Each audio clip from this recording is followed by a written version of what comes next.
Welcome back and many thanks for staying with us here on the morning show. Now, a human rights lawyer, Femi Falana, senior advocate of Nigeria, has condemned the gifting of houses to judges by the Minister of the Federal Capital Territory. And joining us this morning to extract the implications of this, the interpretation of the law, and the considerations of judges who is a legal practitioner. Achibong Adet joins us from Lagos this morning. Thanks so much, Achibong, for being part of the program this morning. Very quickly, we've seen the issues raised, and the ministers have also reacted to the houses built for judges. That are consideration. Is that a way of indicting or probably persuading the judiciary to be considerate of the executive? Or what should be the case in respect to the judges' welfare? Thank you for having me, Michael. Okay, we've seen the Minister of the FCT allocating houses to judges of the High Court, Federal High Court, and even justices of the Supreme Court. And this does not align with the extant provisions of the law. No, the reason simply is because of the fair hearing. It compromises fair hearing. And you know that the Minister of the FCT, as well as the executive, have matters before these judges. And therefore, giving out gifts to judges may seem as an indirect way of compromising the judges. Aside that, there are statutory means where you can allocate resources to the judges as provided for by our constitution. Where you intend to, give houses, allocate resources to an arm of government. The judiciary is an independent arm of government. And also it has the financial autonomy. We've seen several court judgments affirming the financial autonomy of the judiciary. This was to prevent cases like this where the judiciary will be seen as depending on the executive. So where like the minister has said, this was captioned in the appropriation bill, it was captioned in the budget, but there it is not the duty of the minister to implement such. Since it is captioned in the budget, it should have been allocated to the National Judicial Council to execute it. So it would have, when the National Judicial Council executes it, it would have been free from any, it would have shown the independence of the judiciary, and there would be no compromise. But a situation where the minister is the one allocating it, is the one that will probably determine the judges that will get a particular house, it shows that it can compromise the justice system, and it should not be allowed anywhere.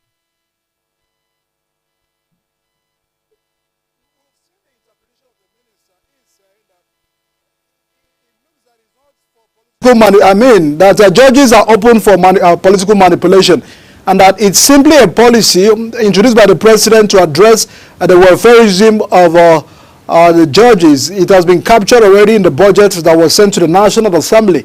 And the consideration about implementation is saying that the president gave him the instruction, or he is mandated to implement this. So would you rather say that is a presidential policy, rather the minister is just standing in to make those implementation? No, that is what we are saying. The president had, captured this in the budget and sent it to the National Assembly, and the National Assembly had approved it. But then it is not the duty of the minister to implement such action. The minister is like a governor of a state. So where a minister is now overstepping its bounds to go ahead to allocate houses to judges, and even judges that are federal judges,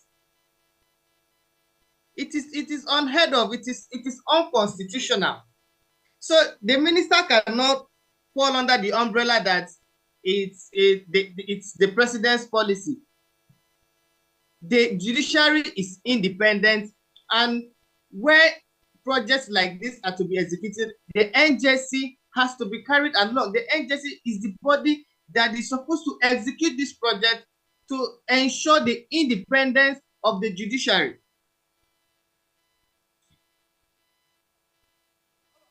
Going to other states, that I mean that those are views. It has been, a consistent practice in many states. Some governors, donating cars, houses to judges of the state, and then it has raised eyebrows in respect to, the financial independence of the judiciary.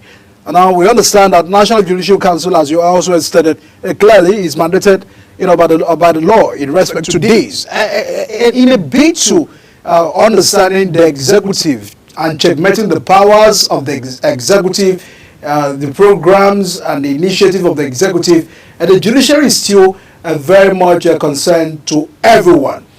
Go back to the state. You've been witnessing these practices in the state, but it looks that nobody have been speaking. Should we say that the Federal High Court judges are only a victim of the circumstances right now?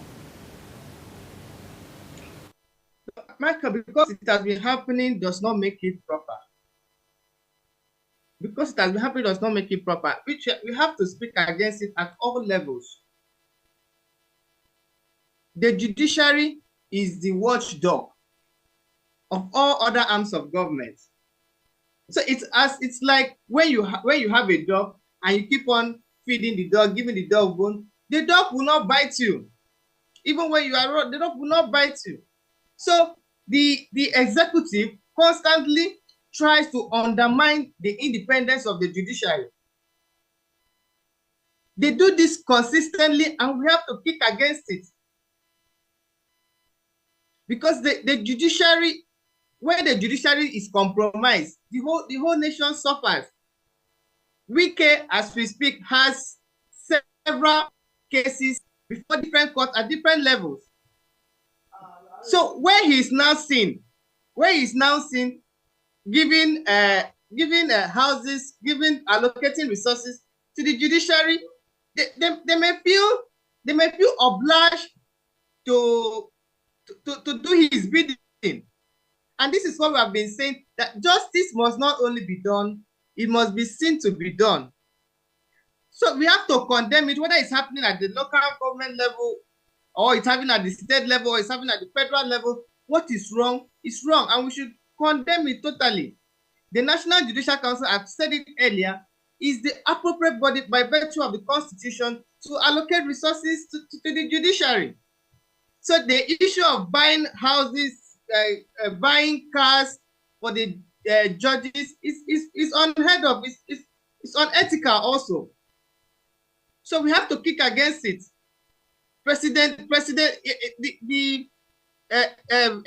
Minister Wike had said that he had copied the template from the president while he was a governor in Rivers State. He copied President Tinubu when he was a governor of Lagos State template. It is wrong. It is not the case. There are several court judgments now that has given financial autonomy to the judiciary. So a state governor cannot on its own go ahead to be buying gifts, enticing justices, enticing judges in a bit of saying they want to make the welfare of judges better. The welfare of judges, yes, is very paramount, but it is the duty of the NJC. So where the executive, where they feel that the judges are not well remunerated or their conditions of living is not up to par, then they should go through the right channel instead of allocating resources unlawfully. That is my position. So the minister, the argument that it is the directive of the president does not hold water.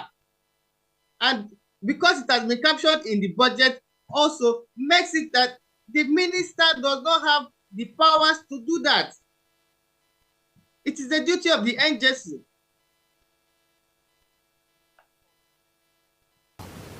Many have advised the politicians, to wash their hands off from the judiciary, because there are many those that are having a concern that our politicians should treat judges with dignity and respect.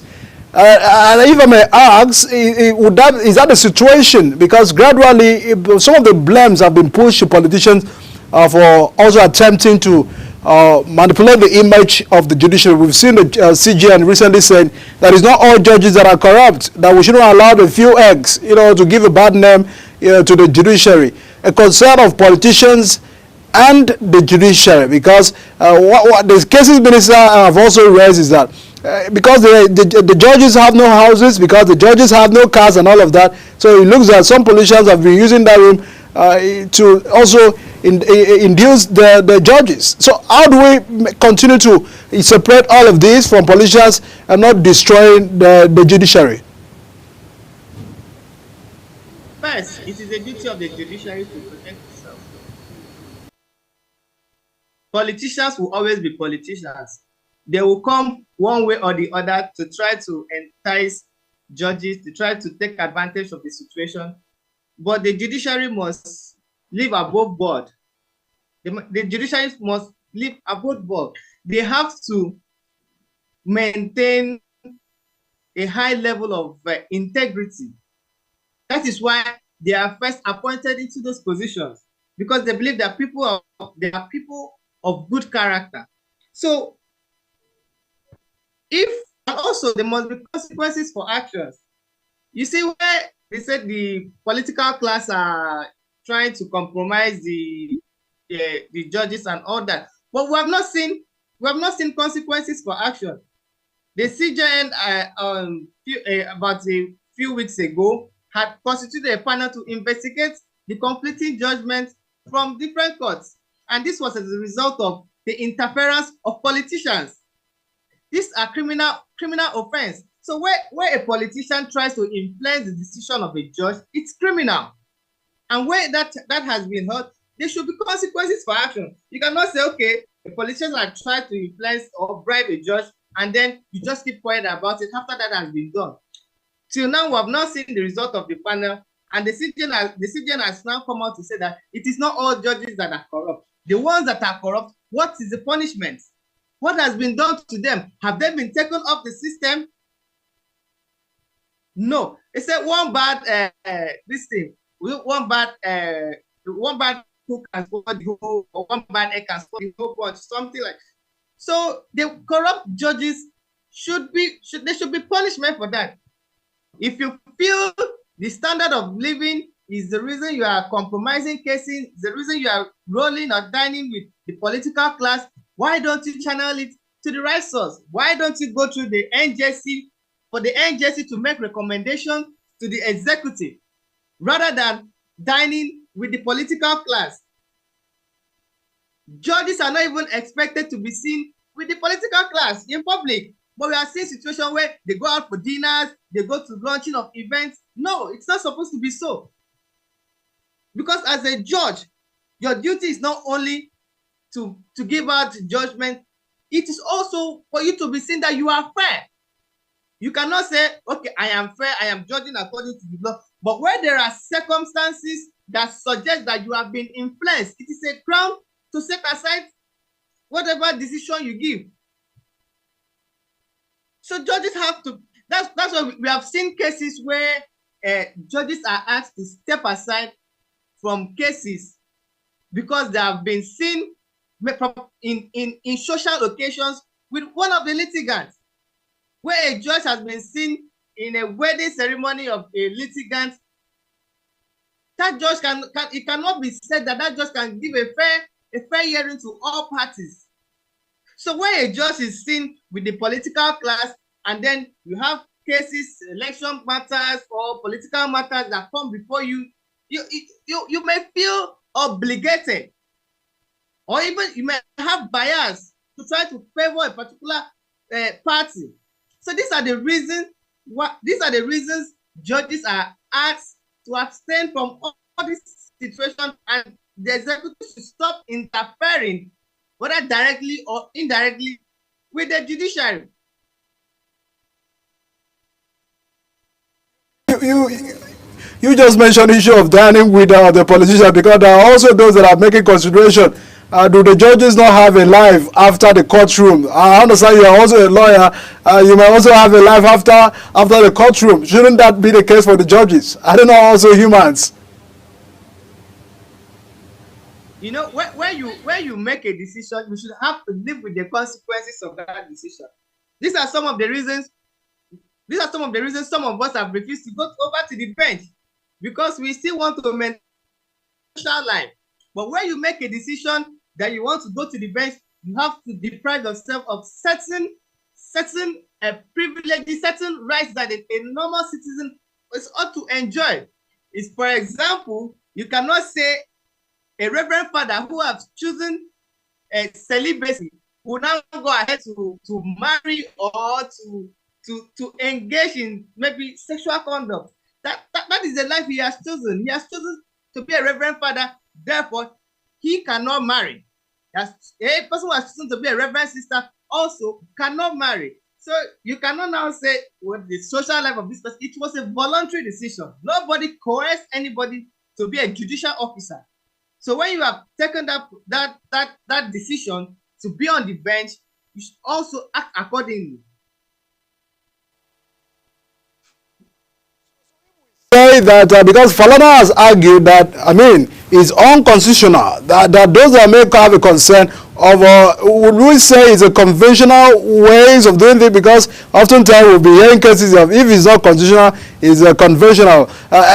Do conventionality also give justification to those kind of actions and approaches? Because those that said it might be good intentions from the executive towards the judiciary. At the other end, that those that are scared that this might also be in a way of arresting an arm of government. Yes, I agree with you. It might be a conventional, but it does not make it right. And that convention has been annulled by the Constitution first and foremost, and also by the recent judgment of the Supreme Court. So because it was convention, the Supreme Court has now said this practice must stop. And we have to look at it, because when you look at the advantages and the disadvantages outweighs the advantages. And these advantages can be channeled properly. So the issue of convention and constitutionality is not up for debate, because the Supreme Court has now said this practice must stop, and it has to stop. So that is my position also. Archibald, the legal practitioner, joining us from Lagos and explaining all of this concern. We do hope that in a bit in tackling all of this issue, because it looks that approval was done already, and SERAP have also challenged to sue the minister and other governors who are with this, carried out some of these actions, which you also argued that is unconstitutional. That all of these matters will be addressed. Thanks so much for joining us this morning, very briefly, and we appreciate your time on the program. Thank you for having me. All right, everyone. I will now move our attention to the United States of America. Just yesterday, very unprecedented, you may call it, what they said, a comeback to the White House. Donald Trump, that have been elected as the 47th president of the United States of America, paid visits to the sitting president Joe Biden at the White House, that is sparking some concern. In what looks like a tradition within the United States transition process, it looks also clearly that Donald Trump in 2020 did not give the same honor to the Joe Biden when he had won the elections against Donald. And there are a lot of sparking concern. What may be the leadership maturity of both leaders, Donald Trump and Joe Biden. After the break, we'll be extracting that concern and looking at the way forward and the American politics generally, and also at the place of Nigeria in all of this. Do stay with us on the program. We'll be right back.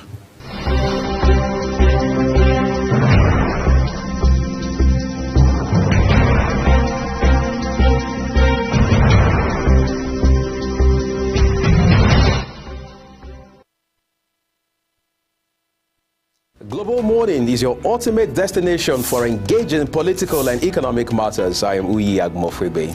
And don't forget to include social discussions. Tune in every weekdays from 7 a.m. to 10 a.m. I am Queen Agaba. For insightful breakfast ideas, business summaries, sports highlights, international and local news perspective, I am Anthony Momodu. Don't miss the in-depth analysis of current and political issues by the Global Morning team and experts. I am Jumai Manson. Catch Global Morning here on Global Television.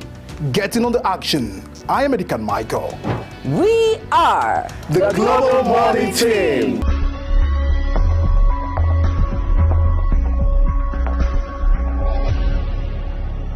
Business Point on Global Television. The business world can be dynamic and unpredictable, with headwinds and volatility sometimes becoming an obstacle for players in the business and economy landscape. Watch Business Point on Global Television as Samuel Oji walks you through the twists, turns and curves in bands, stocks and crucial market indices from a global standpoint. Watch Business Point weekdays on Global Television at 11 a.m. West African time. Business Point. This is business. This is Imo State, southeast of Nigeria. As the wind of transformation blows across the eastern heartland, Imolites bask in the excitement of landmark developmental strides cutting across health, education, infrastructure, economy, and job creation. Imo State in Focus brings you all the highlights of Governor Hope Uzodinma-led administration's impact on the lives of the good people of Imo State. Imo State in Focus, Sunday at 10:30 p.m. West African time on Global Television.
Well, the elections is over in United States, but the transition process has just begun.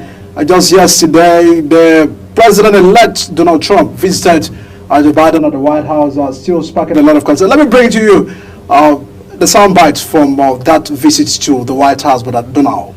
Well, Mr. President-elect and former President, thank you, Donald, congratulations. Thank you.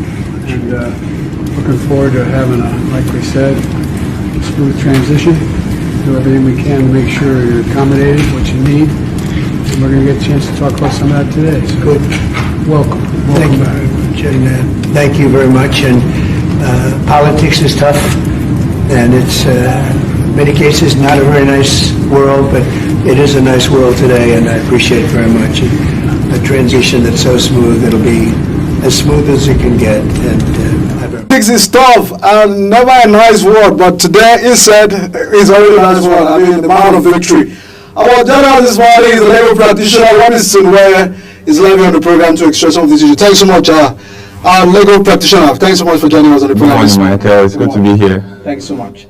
I mean, we monitor the elections, and you try as much as possible to know the outcome. You know, many prediction. When you look at Nigeria, they were against Trump. Some section of Nigeria were against Donald Trump. Probably they have their reasons, you know, for support base. But the people of the U.S. spoke very loud and clear, and Donald was returned elected.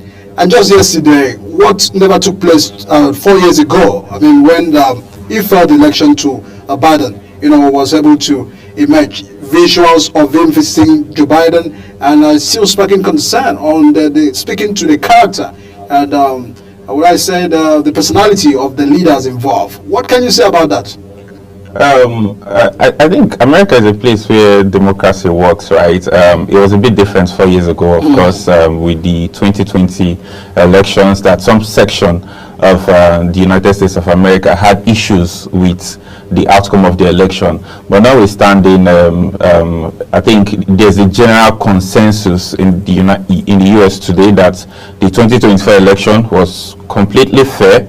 There was no excuse of late mailing ballots and all that, so it was completely fair. Compared to 2020? 2020, you know, said it was still fair.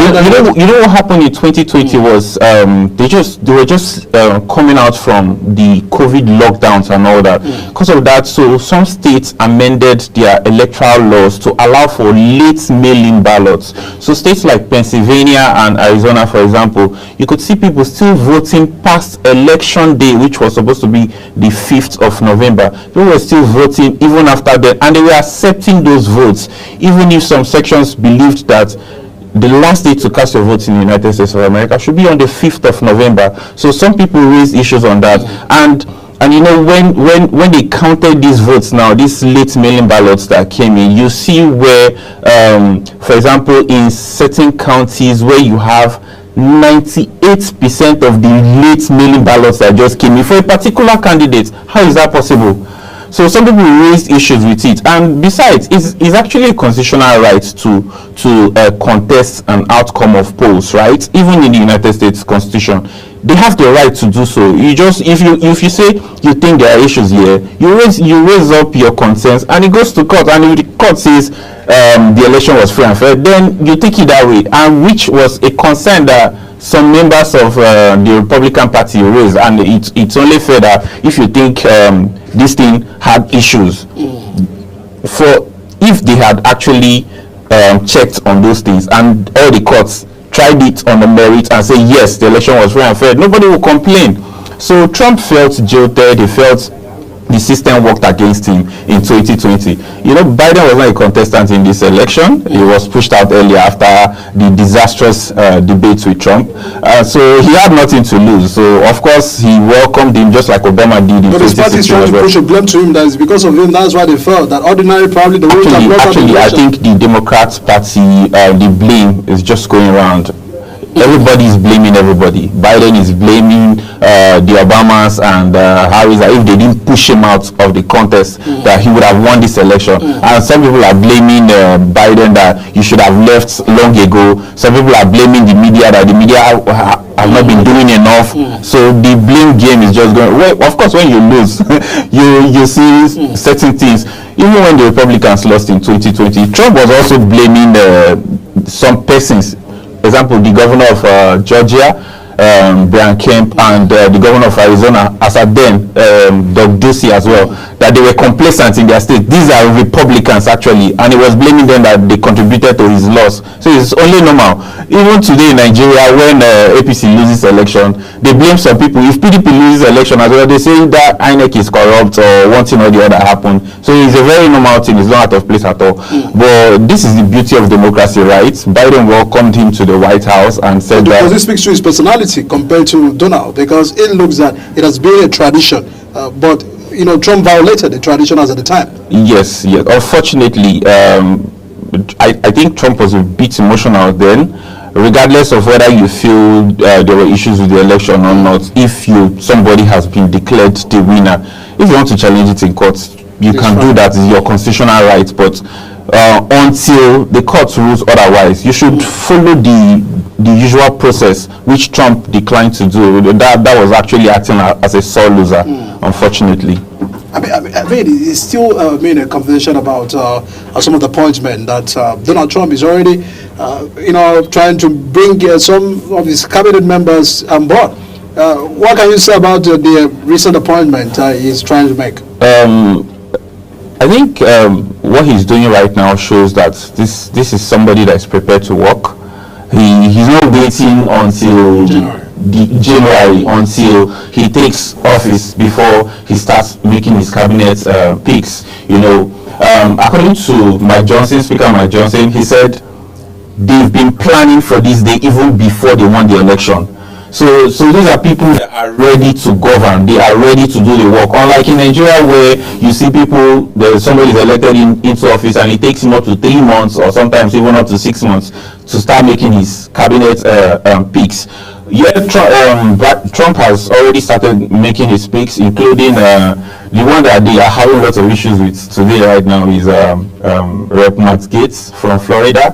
He picked him as his Attorney General designate, and people that know Matt Gaetz know that he's a very fiery Trump supporter and a very strong MAGA leader as well. That's Make America Great Again. Matt Gaetz has said it time without numbers that they will prosecute every iota of corruption that happened during the Biden administration, including Mayorkas, the current leader of Homeland Security, Merrick Garland as well, the current Attorney General. He actually criticized the current Attorney General a whole lot, and now he will be replacing him. Of course, if the Senate confirms him in January. And fortunately or unfortunately, there are some people, even in the Republican Party in the Senate today, that are not completely in sync with Matt Gaetz, with the way he operates and all that. So I think it's going to be quite interesting. He also picked the current governor of South Dakota, that's Kristi Noem, to be the director of Homeland Security. Very interesting things, actually. And as Defense Secretary. Yes, exactly. Defense Secretary, who? The Fox News host. Okay, yes, Hegseth, yeah, which is an excellent pick as well. People said, he's just a host, but he's not just a host. Actually, you go and check his records.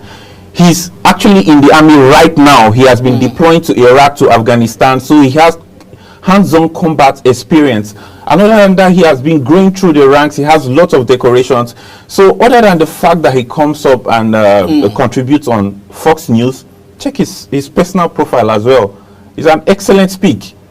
A very good pick by the Trump administration. What can you say about Elon Musk? Because those are having a concern that it seems Donald is trying to bring in Elon Musk to politics and all of that. I don't think he's trying to. Or is it a compensation of contribution during the elections? Elon Musk actually contributed immensely to Donald Trump's return to the White House. Of course, with his ex, that's the formerly known as Twitter. He ensured prior to this time, prior to Elon Musk taking over Twitter, Trump was actually banned on Twitter, right? And Twitter, whether you like it or not, is a very good platform for campaigns as well. Even in Nigeria, you see during the Buhari's administration, where they banned it's not Twitter, materializing to vote in Nigeria compared to the He US. actually does materialize to vote in And reality. those that feels that those in the rural villages do not have Twitter, do not even have, they don't even have social media apps to also read what they are tweeting. There is where the vote belongs to, but compared to the US. I agree. Unlike in the US, where almost every single person has access to X, and they make use of it as well. So it actually shaping public opinion a whole lot. These days, people don't no longer go to the mainstream media because when Trump was calling CNN and the likes fake news media, so many people took that to heart, and they don't really take everything they get from the media anymore. So they go to these alternative sources media. Well, for us in the media, we still start with the traditional media because there's no way we can take away that integrity. Yes, we understand they may have their own side of our challenges. Of course, but of course, we have these alternative sources of information as well. Sometimes, of course, the information that goes out there is not checked. You know, people come up and post all kind of things. You don't know which one to take and which one not to take. That's for the X. Yes, that's for X, like X, for example, and of course some YouTube channels. You know, people do podcasts, people do their personal channels on YouTube, and no one is really checking them to ensure that the information they are disseminating are the truth. Correct. Yeah, are correct. So those are some of the issues with them. But Elon Musk, with the use of Twitter, and of course not just Twitter, of course, if you can remember, in Pennsylvania, which is a key battleground state, there's this initiative that Elon Musk floated, that he was giving out $1 million daily to people that sign the petition. $1 million. So I think that was also a huge step. Of course, some of the Democrats challenged that, but he didn't say that he's giving $1 million to people that vote Donald Trump. He just said vote this petition, that you're supporting your king, that everybody should vote and vote should count. And he was giving $1 million daily to voters in Pennsylvania. And I think that was one of the key issues. He actually spurred the people on. People came out to register. Of course, one of the criteria for you to even qualify for that money was you must be a registered voter in the state of Pennsylvania. So people came out, people registered, and people came out on the day of voting to cast their votes. And of course, we all saw the results. At the end of the day, Trump swooped all 7 swing states in the United States of America.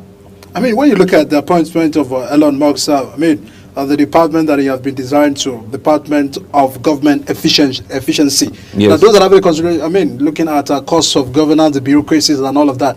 They're saying that there is already an existing department, or would I say organization that does that. Isn't that also aware of trying to, multitask that department? Just like the name implies, it's for government efficiency. It's a completely new department, and it's not like the usual Department of Treasury, Department of Justice, and all that. They are not even here. It's for a purpose, and it's supposed to run just for a particular period of time. So if you check the appointment letter, it said the tenure was supposed to run until the 31st of July 2026. So it's specific. It's just like an SPV. You know, you just come and do a particular thing, and when the tenure elapses, that's it, right? Because if you're talking about, some people are even querying the fact that there's the whole thing of efficiency and cutting costs, that Ronald Reagan did that as well a couple of years ago, and we're still here at the same junction right now. People are still saying there is lots of bureaucracy in the process and all that.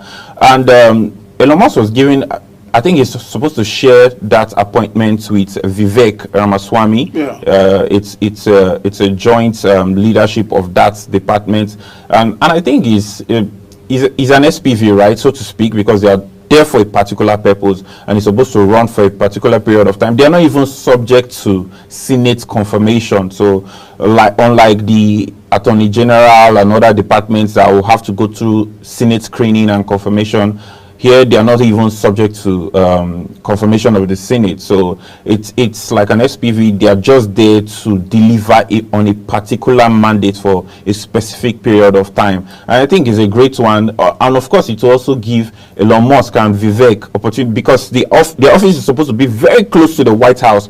So they are going to be working hand in hand with the White House. They're going to be seeing Donald Trump almost every single day. And of course, they're actually going to be huge influence on governance in the next couple of years. When you look at Africa and all of these, because there are those that are having, if we can begin to predict Donald Trump's, some of the policies or decision he will take, and Africa, funding and all of those aspects, cooperation with the African Union and all of this organization to enhancing and addressing the many challenges we have in Africa. What would you talk about the international relations of Donald Trump policy with that of Africa? Because it looks that some African countries are beginning to be scared one way or the other. Donald Trump has actually made it very clear already, and I think he runned on the policy of America first. So he's more of a patriot, a nationalist, than a globalist. So his priority is United States of America.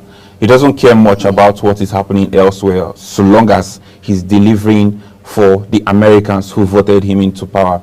So of course, it's not going to be business as usual. So it's not, especially in the first period of maybe the first 1 or 2 years, because he has already said so that they can think about other countries like maybe Israel, the Middle East, Ukraine and all that, or any other country, but their focus will be America first. So they'll start with America first. They'll keep the ball running in the United States of America, and then when he's already delivering on his mandate in the United States of America, then he can think about any other place. So of course that bilateral relationship with other African countries may not be as booming as it was during the Obama or Biden's administration, just like in his first term, of course, between 2016 and 2020.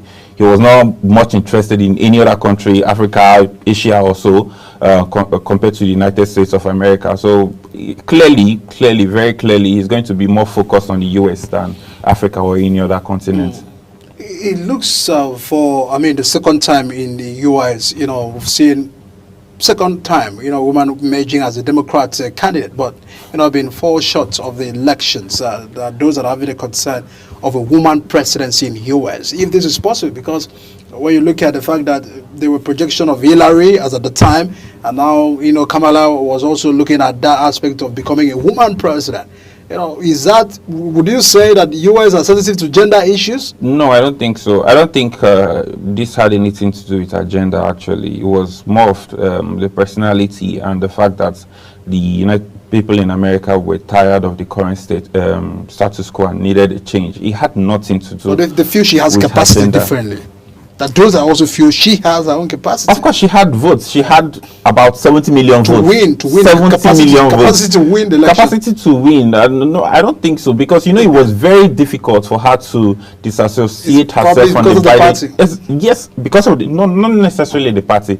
If it were a different woman, for example, I think I was interviewed by your channel a couple of months ago before the election, after Trump was first shot, and I mentioned something that I don't think is a gender thing, right? That if someone like Michelle Obama were to go head on against Donald Trump, it's most likely going to be a completely different ball game, because Michelle Obama is liked, like she has very huge support and huge following in the United States of America, even if she has said times without number that she's not interested in politics. But there were several calls as well for Michelle to throw her heart into the ring, for her to contest and help save the Democrats Party, which of course was declined. Was that possible when they said Obama probably just rounded up his tenure? They don't do that in the United States of America. For example, George Washington Bush, his father ruled from 1990 to 1994. Then Clinton did 2 terms, and then the son became president. So they don't do that talk of your father just ruled or your husband just ruled. For example, also Hillary Clinton too.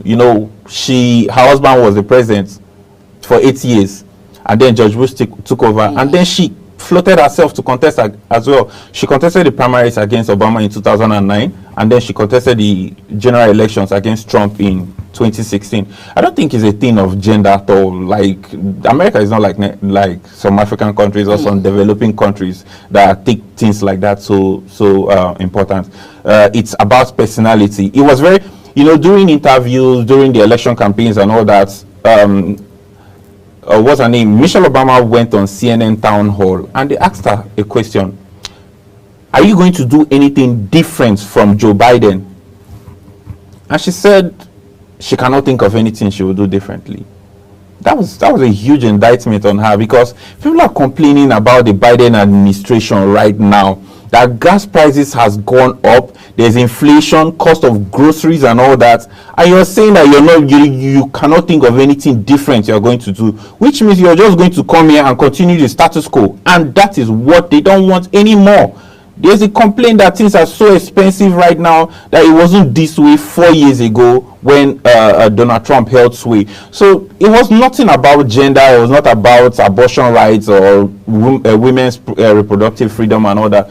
So many people voted because they felt that the government was not delivering on their promises. So many people voted for Trump because they felt that the cost of prices have gone up. It is like an all-time high, and this is not the way it was 4 years ago. So if some other person have contested that election and ran a completely different campaign from the Biden-Harris administration, you know, when Biden took a step back, the Trump campaign were not happy at all. They really wanted Biden to contest that election because they believed that they were going to beat him square. And then he endorsed Kamala Harris, and Kamala Harris took the helm. And she was trying to dissociate herself from Biden, but they said, no, you are the vice president. You are a part of this administration, so you cannot remove yourself from the ills of this administration. Even during campaign, when she was saying she was going to do this, she was going to do this, she was going to do that, Trump asked her, you are the vice president, why haven't you done it already? You are holding power right now. Why have you not done it now already? I mean, those are also feels. She's the vice president. Basically, she has no capacity much to do take an action. So she's part of the administration. It's a she joint can only ticket. advise. No, not necessarily. The United States is not like Nigeria. So she can take a decision as a vice president? No, not. Of course, she will not usurp the powers of the president. We might not know if Kamala have been also. You are a part of the government. That's the thing. It's just like the APC government coming to tell us that somebody in the APC telling us that when he comes, he'll bring something different or he will do something different. For example, like Osibanjo, that those are feels probably he had ideas, but you know, because he was a vice. So yes, in Nigeria, it's a bit completely different, right? All right, let's get to expectation. It looks at, a lot of expectations is quite very high for Donald. That those that are also concerned, if at the end of the day he's not scoring the shot, what would America really be? Come and give me a question, please. If at the end of the day he gets not to deliver all of these expectations, if he doesn't deliver, then clearly, of course, in 2028 the Republicans will lose the election, hopefully. So, but the American people also feel the impact if it is not able to deliver on the jobs. Yes, not just waiting for the next definitely, definitely they will feel the impact. But they felt the impact of the Biden administration for 4 years as well. So it's normal. You know, America is a constitutional republic. It's not somewhere where you feel because you're not happy with the way things are, you overthrow the government. There's nothing like coup there or military takeover there, right? So if you are not comfortable with the way things are, you wait for the next election. Just like Nigeria, go to court. Yeah. And of course, they have the midterm elections in the US, right? It's not just 4 years.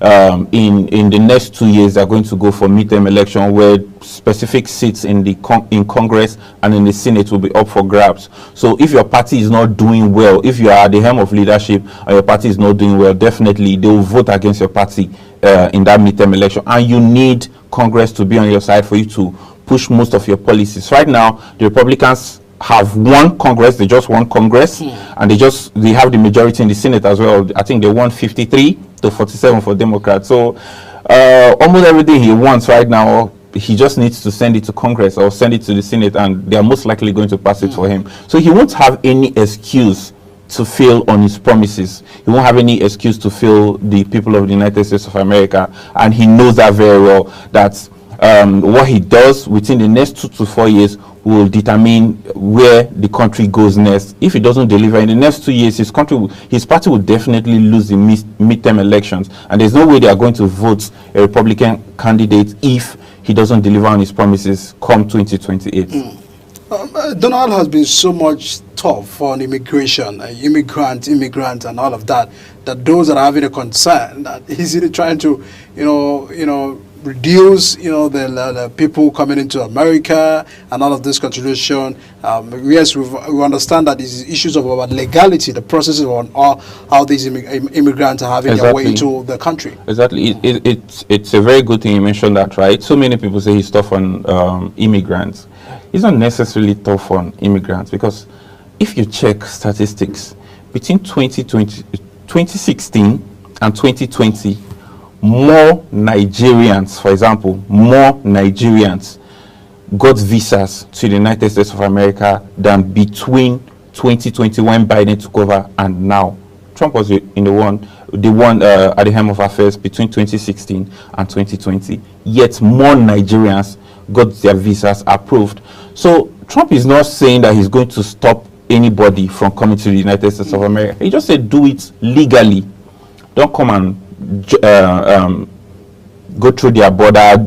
Don't pass their border illegally. But is that not the challenge of the borders? Those are the borders. Shouldn't they rather be to fixing that issues? Yeah, it's actually the responsibility of the government, right? So they look at the body language of the government. If the government is soft on this, definitely they'll be soft on it. And so many people, for example, the U.S. border, southern border right now, like there has been a crazy influx of illegal immigrants from Haiti, from Mexico, from Venezuela. Lots of them, like a record number, have infiltrated the United States. And unfortunately, when these people enter, they don't just stay quiet. They go ahead and commit crimes.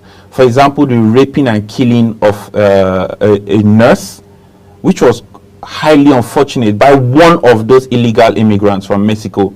You know, he came into the country illegally. He was arrested on DUI charges, like driving under the influence, and he was released a couple of days later. And the next thing, he went on to rape and kill a U.S. citizen, which is highly unfortunate. It was actually one of the campaign highlights Trump was using against Kamala and Joe Biden.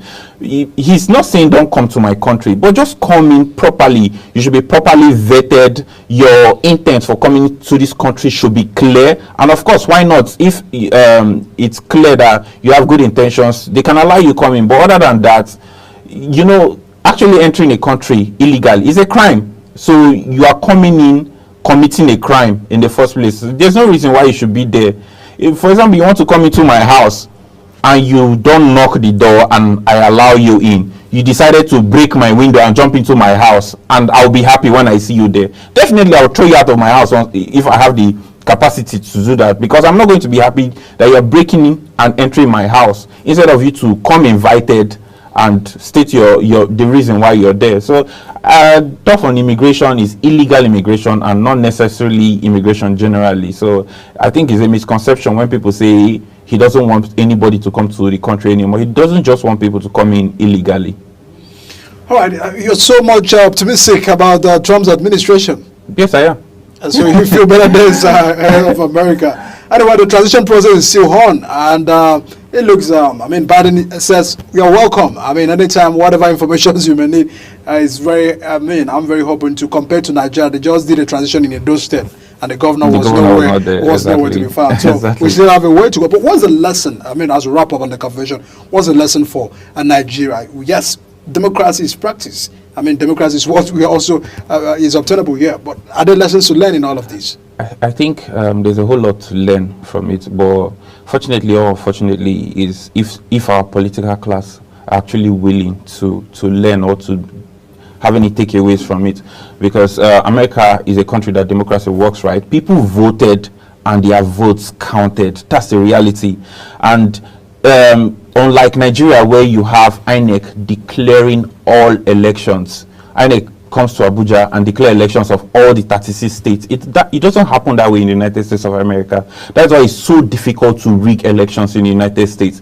In the United States, each state have their electoral laws, and each state they conduct elections in every state, and they read the results of the election in each state, and they just collate that together.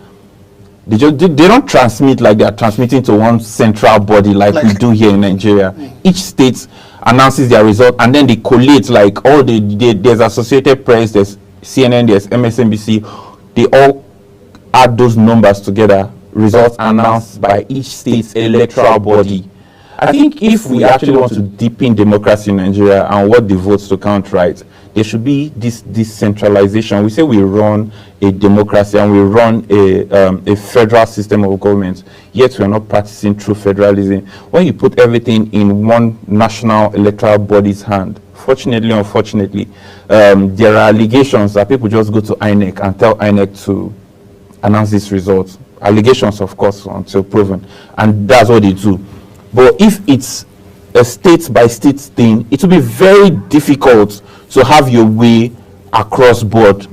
That's why a sitting president can lose elections in the United States of America. In Nigeria, of course, it happened during the Jonathan's administration. But other than that, it rarely ever happens Fortunately, unfortunately. So there is Not just Nigeria, Africa as a whole. Yeah, not just Nigeria, exactly. Africa as a whole, it's like almost a miracle for a sitting president to lose elections, because they just allegedly install loyalists to those electoral bodies and get the results they want. So if we want to practice true democracy and deepen democracy in our country, I think there are lots of takeaways and things we should learn from the United States of America, and even the citizens as well. In the United States of America, there's nothing like vote buying. Nobody's interested in collecting your money. Well, they have what to eat. They have what to eat, exactly. Compared to Nigeria. No, not necessarily. We're talking about issue of hunger, poverty. I know we are wrapping up, but let me just chip in this. You know, during the campaigns, Kamala Harris said if she becomes the president of the United States of America, she's going to give $20,000 to every person that intends to own a first-time house owner. Like, you want to buy a house for the first time, you've not bought a house before, you want to buy a house for the first time, you are going to be given $20,000. Do you know how far that will go for you to get your dream home? Maybe someone just leaving college, leaving school, that you'll get $20,000 to arm yourself with, and just add maybe a little money and you get the house of your own. But they said no, that they are still not going to vote for you, even if you promise to give them $20,000, because they are not moved by that. The cost of grocery is high, cost of commodities are high, and you're promising them money that will cost inflation later. In Nigeria, people hear that, they'll just rush, they have free money, because they know United States, somebody makes a campaign promise, they are most likely going to deliver on it, or they are going to be held accountable. So they take their word for it. She was actually going to do it, but unfortunately she didn't get the chance to do that. Was it not a campaign promises? It was a campaign promise in the US, not in Nigeria. So campaign promise in US is, I mean, you must deliver. Yes, you must deliver, exactly. It's part of your manifesto, so they hold you accountable for every single thing that is on your manifesto, unlike in Nigeria, where sometimes we don't even see their manifesto at all. They just say we'll continue from where the previous We have the manifestos, but implementation is still a major problem. Yeah, exactly. Quite unfortunately. So there are actually lots of things we can learn. But economic capacity, I mean, of many Nigerians is still the major concern. So we can't really get there, because just as we said, issue of vote buying, elections is on Saturday in Ondo State, for instance. So we can't exhaust this conversation of vote buying. That those that feel the economic situation in the country is driving some of these challenges. It is highly unfortunate. I don't think anyone should be selling their conscience for, even if it's 100,000. Even if it's 100,000 naira, they're giving you. You're talking of 100,000 with 10,000 naira. Even if it's 1 million naira, they are giving to you. I think it's too much. I'm saying it's even too much compared to what we find. Like, it's crazy. Like, you shouldn't at all, because inflation. How much are we buying fuel today? How much are we buying fuel today? How much is dollar to naira today? It affects every single person. Whether you're a APC or you're a PDP, you don't go to a different place to buy fuel. You don't go to a different market. You don't go to the same market, the same filling stations and all that. So people should not sell their votes for any reason. Vote according to your conscience. The person that you feel will do the right thing, just go there and cast your votes. And you don't need to collect money from anybody. I think these are things we should learn as a country and as a people as well. They do that in the United States of America, and that's why they have good government. So if we say we want to have good government, good governance in Nigeria, we should learn some of these things and go past selling our conscience for a piece of bread. The commitment of the leaders, just speak briefly on that, because those that feel the concern that it's about the ideology of the political parties, and what, also the political parties in a bid to also be checkmating, the excesses of their candidate or the president in power.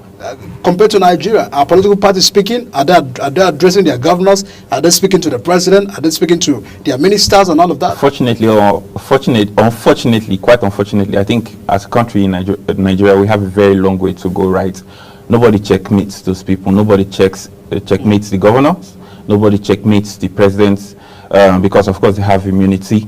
And you're not necessarily trying them for crimes, but at least hold them accountable if they are doing something wrong. Send a reminder. Tell them that this thing is wrong. But unfortunately, everybody licks the presidents, pardon my French, of course, and does the same thing with the governors as well. Because you want to be at their good books all the time, because they call all the shots, right? We have a very long way to go as a country in Nigeria. We must start somewhere. We must start somewhere. They say change starts with you. change doesn't start with you. Change starts with the ruling class. In reality, change starts with our government. Because if you have somebody at the helm of affairs that is always doing the right thing, citizens will want to emulate that person. We learn a lot from people we look up to, right? If you are a child, my little cousin, my little nephew, sorry, he's in primary school, and he told me that he wants to be a local government chairman, just because he sees the way the local government chairman carries himself. So he wants to be like him. The man has money, he's driving fleet of cars, so that's why he wants to be a local government chairman. One of those days when people say, I want to be a lawyer, I want to be a doctor in primary school, now they want to be politicians, because that's where the money is. That's where they're tapping their inspiration from. Exactly. So if as a leader, the people see you that you're doing the right thing, you're not stealing money, if you see that things are hard, you're also cutting costs on your own end, not necessarily flying private jet all the time, but you're cutting costs on all those things, reducing expenditure, cutting your cabinet, and yeah, people will say, oh, that's true, our leader is doing this thing, things are really hard. I think all of us should adjust. You endure together and say we are aiming at something bigger. But if the leader is being flamboyant and then he's telling the people that things are hard, how do you reconcile that? You're being flamboyant, you're buying yacht in this economy, you're buying a yacht, you're buying more private jets, and then you're telling the people to endure that things are hard. It will be very difficult for people to listen to that. So it actually starts with our ruling class, right? If they do the right thing, I think Nigerians will emulate them, and Nigerians will support them completely. Well, see, this is just a takeaway for Nigeria in respect to the United States, the practice, the model of democracy. And the transition is ongoing. The process, started after the election. And just yesterday, Joe Biden, the president of the U.S., received Donald Trump, that has been returned elected as the 47th president of the United States of America. That's still take away for Nigeria to learn lessons, to get and a concern on how we can continue to strengthen the democracy in Nigeria, and looking at the U.S.-Nigeria relations, what it means for us and Africa at large. Well, that's the size of the convention on that topical issues. And of course, we're still bringing our searchlights to Ondo as the preparations is at top gear for the Saturday's election. The people are ready to elect their next governor, and the observers has converged in Akure, the state capital, in respect to monitoring the elections. All of that is still political development that is still ongoing. The political parties are wrapping up their campaign exercise in respect to the elections on Saturday. We'll keep on bringing some of the developments in respect to the elections and concerns generally in the state of the face of the nation. My name is Edikan Michael, and that's where we wrap it up today on the Global Morning. See you again. The death toll from flooding. Most time our politicians just bring in policies too, for sure. Incidentally, we have several more stories. The legislature was carefully crafted to 22.2% inflation rates as of April this year. What does that say about where we are as a country? I think Nigeria has resorted to being resilient. Before you call a police station, before they even leave, they'll take permission from. I don't think there's really anything on ground to improve. We struggled with ASU strike. The Minister of Education volunteered and said, give me 2 weeks. It was a lie. The president never gave me any deadline.